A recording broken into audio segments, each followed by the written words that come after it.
How self-aware are you? Do you know which of your patterns stop you from manifesting the life that you want? If you're a woman over 50, you're probably pretty self-aware. You know your strengths, you know your weaknesses, you sure as hell know your bad habits. But knowing your patterns and having objective self-awareness about them are two completely different things. Self-awareness comes with judgment. There's so much heavy energy and resignation and guilt and shame that the self-awareness itself is actually getting in your way. And when we're in that energy, we're not in a manifesting state. We are in a stuck state. Objective self-awareness means being an observer. It means living kind of like a scientist in your own life. You're able to look at your cognitive patterns. You look at your behavioral patterns. You're able to look at your emotional patterns. The key to objective self-awareness is to look at every single one of those things without attaching judgment about it,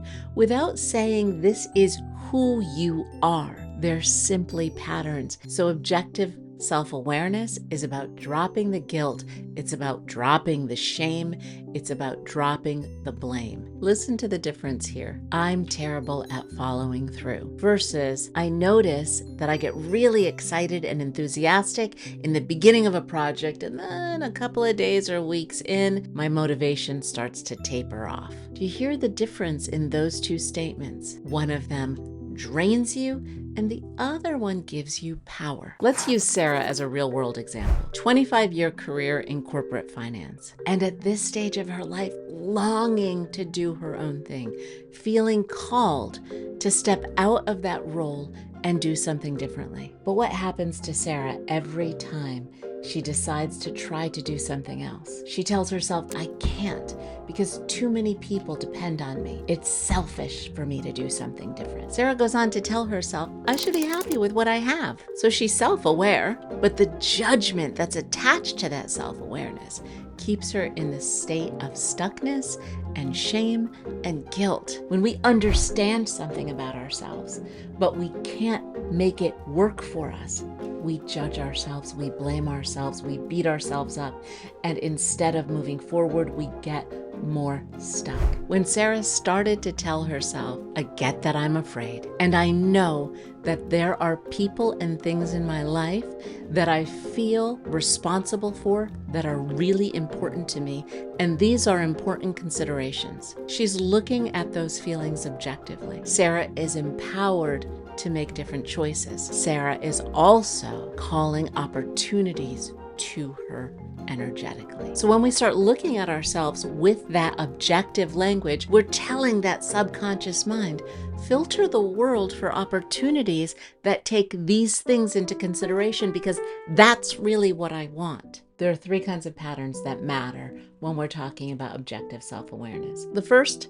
cognitive patterns. Your cognitive patterns are your thinking patterns, the way that you think about things every day. You may be someone who is constantly in the past thinking about what you did wrong, what you should have done better. You may be someone who's always got their head in the future, 2 steps ahead of yourself. You may have your head in a future state where you're catastrophizing all the time. Chances are your cognitive patterns are a combination of all of those and many, many more. And understanding what yours are with objectivity instead of self-blame is going to help you move forward. The second are your emotional patterns. Knowing how and where you react to things is a really important part of being human. We all have triggers. We all have experiences in our lives that we tend to attach to our current state rather than just leaving it as data about a past state. All of that self-awareness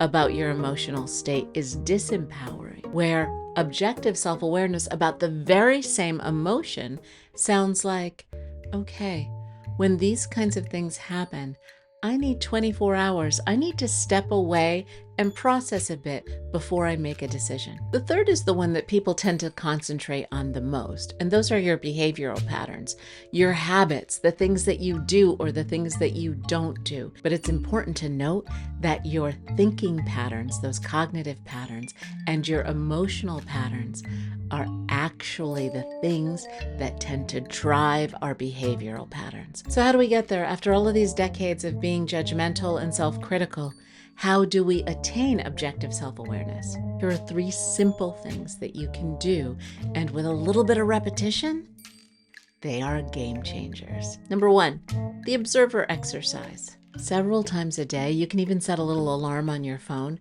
Just stop and observe. What am I doing right now? What am I thinking right now? What am I feeling right now? Tons of data there if you don't judge yourself for it. Second exercise, document your patterns.